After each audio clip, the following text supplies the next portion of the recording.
Ciao a tutti, sono Giovanni Pecchioni, ricercatore della Scuola Superiore Sant'Anna, coordinatore della rete degli agricoltori per i seminativi per il progetto IPM Works. Ci troviamo nell'azienda Podere il Picchio a Volterra, azienda di Simone Bensi, che ospita quest'anno per il secondo anno consecutivo una prova di consociazione tra frumento duro e lenticchie.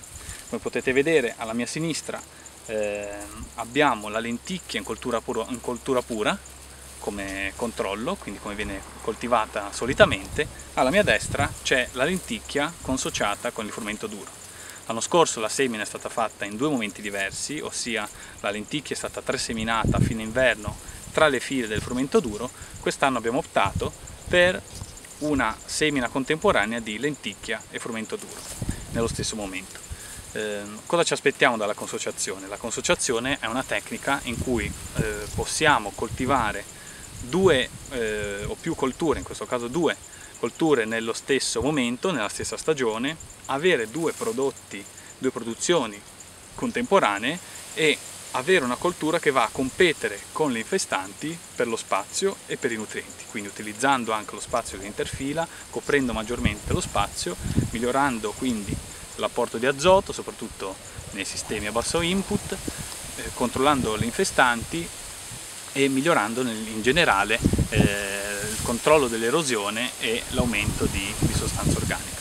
Tra i punti critici di questa tecnica, oltre alla suscettibilità alla stagione, quindi all'andamento climatico che può dare risultati variabili, una volta ottimizzate le tecniche agronomiche, quindi di coltivazione propriamente, alla raccolta segue una fase di post raccolta di separazione delle granelle. Come in questo caso dovremo poi, visto che vengono trebbiate assieme la lenticchia e il frumento duro,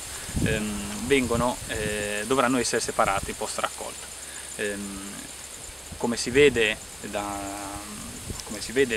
questa prova eseguita quest'anno, notiamo che la coltura pura ha meno capacità di competere con gli infestanti, infatti vediamo molte più infestanti graminacee, mentre dove c'è il cereale abbiamo il cereale a occupare quello spazio che nella coltura pura viene occupato dagli infestanti. Consociando due colture abbiamo una sorta di compensazione nello stesso campo tra due produzioni che comunque ci interessano entrambi.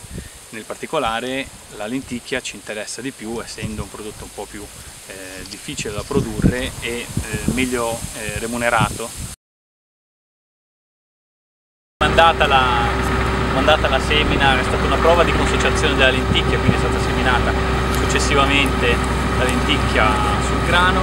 Il grano con quale interfila è stato seminato? Il grano 22 cm di interfila. 22 cm, quindi abbastanza spaziato. E i primi di marzo abbiamo effettuato la trasemina. Come è andata? È stata facile la trasemina?